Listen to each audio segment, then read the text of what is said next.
Parrot and the Seed.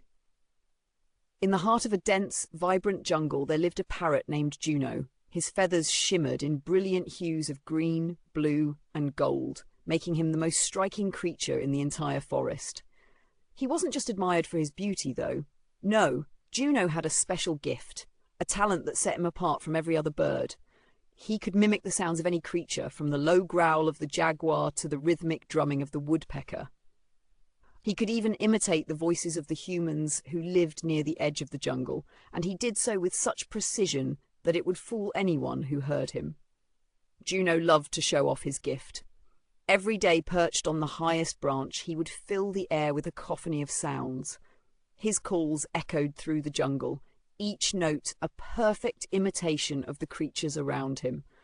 The other animals would pause in their activities, listening in awe as Juno imitated their voices, the winds of the jungle carrying his calls across the canopy. But there was one thing Juno didn't understand. He couldn't earn his food. You see, in the jungle, every creature had to work for their meals. The monkeys swung from tree to tree, gathering fruits and nuts. The jaguars hunted silently in the shadows, stalking their prey.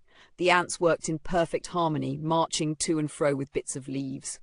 Everyone had their role, a way of contributing to the jungle's balance. But not Juno. His beak, perfect for mimicking, wasn't good for gathering seeds. His wings, strong and fast, were not made for catching insects. He could talk. Oh, how he could talk! But when it came time to fill his stomach, his words meant nothing. One day, as Juno perched high in the trees, he overheard a conversation between two old monkeys. They were talking about a rare seed, the most delicious in the jungle, hidden deep within a faraway grove. This seed, they said, could fill anyone's belly for a week, and it was coveted by every animal. The monkeys laughed as they discussed their plans to go find it, eager for the feast. Juno's eyes sparkled with excitement. That seed is mine, he thought. I'll get it, and then I'll show them all. I'll be the most admired creature in the jungle. He fluttered his wings, eager to begin the hunt. He could imitate the monkeys' chatter, fool them into thinking he was one of them. And then he would steal the seed. No need to work for it, just talk his way into success. He set off, mimicking the calls of the monkeys, thinking it would be easy.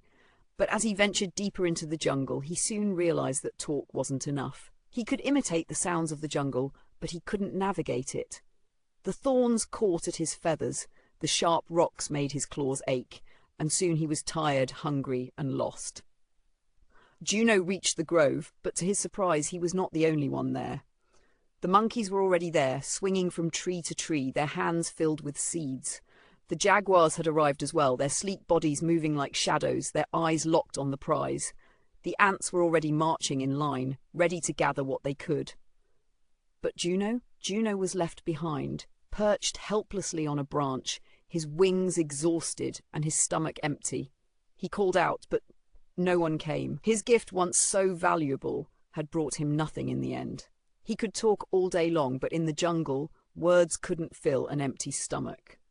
It was then that he understood. The animals who lived in the jungle weren't judged by their ability to speak or imitate. They were judged by their actions, their efforts, and their contributions. Juno realized that no matter how much he mimicked, he couldn't survive on words alone. From that day forward, Juno learned to find his own food. His calls were still as beautiful as ever, but now he only used them to communicate with his fellow creatures, to share stories of the jungle, to warn of dangers, or simply sing with joy. He never again tried to talk his way into success. Instead, he worked, he hunted, and he became a part of the jungle's rhythm like every other creature. And so, the parrot who once believed he could earn everything with his voice, learned that the true value of life was not in imitation, but in effort, in connection, and in understanding the balance of the world around him. If you enjoyed this story, don't forget to like, share, and subscribe to help our channel grow.